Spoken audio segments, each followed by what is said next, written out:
Rema hari ini, Pengkhotbah 4 ayat 9-10.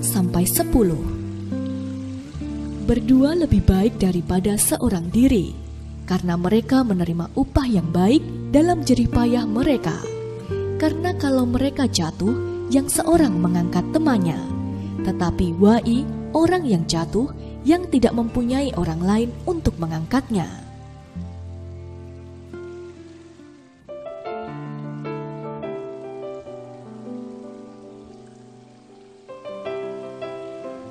Krisis ekonomi akibat pandemi COVID-19 mulai terjadi di mana-mana. Dalam kelompok sel Tina, ada beberapa orang yang kehilangan pekerjaan. Sebagai ketua komsel, ia tidak bisa tinggal diam. Ia rangkul anak-anak selnya yang tidak bisa bekerja lagi dengan memberikan berbagai macam ide bisnis yang modalnya kecil dan resikonya kecil. Dari menjahit masker, delivery makanan, membuat makanan yang dititipkan di tempat jualan jajanan pasar, sampai ide untuk menanam sayur dan ternak ikan dengan teknik aquaponik. Ia tidak segan-segan mengajarkan kepada anak-anak selnya semua pengetahuan yang ia ketahui. Tina juga bahkan ikut membeli produk yang anak-anak selnya buat. Puji Tuhan, ekonomi anak-anak selnya perlahan mulai dipulihkan. Bahkan mereka dapat menjadi berkat melalui acara bakti sosial yang diadakan kelompok selnya. Sungguh luar biasa. Di tengah-tengah krisis, mereka dapat bangkit menjadi terang bagi orang-orang yang memerlukan.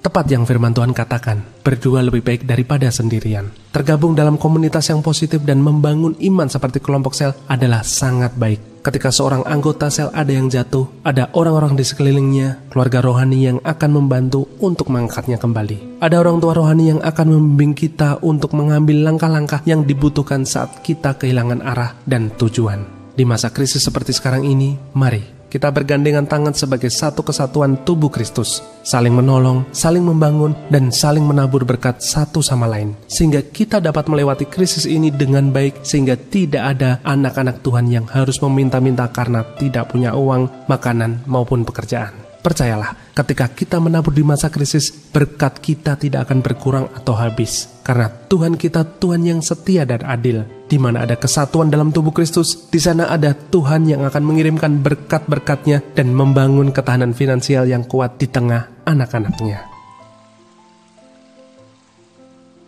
Dalam menghadapi krisis global yang terjadi saat ini, apa tindakan Anda untuk dapat bertahan, bahkan keluar dari krisis ini? Sebagai ketua kelompok sel dan sebagai saudara seiman, sudahkah Anda saling tolong-menolong dan saling membangun untuk membawa banyak anak-anak Tuhan keluar dari keterpurukan karena kehilangan pekerjaan atau penghasilan?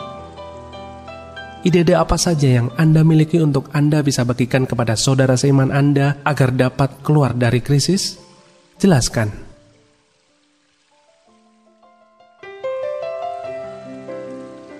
Bapa, terima kasih atas pemeliharaan-Mu kepada setiap anak-anak-Mu dimanapun mereka berada. Kami percaya walau jatuh, kami tidak akan tergeletak. Kami akan bangkit dan berjalan kembali, bahkan terbang bersama-Mu, melintasi badai persoalan dan tampil sebagai pemenang. Sebab tangan-Mu menopang kami. Kami mau bangkit untuk menabur dan peduli dengan sesama kami, terutama terhadap keluarga, kelompok sel kami. Sehingga tidak ada yang kekurangan atau kelaparan, sebab kami saling bergandengan tangan dan saling menopang satu sama lain dalam krisis ini. Di dalam nama Tuhan Yesus kami berdoa.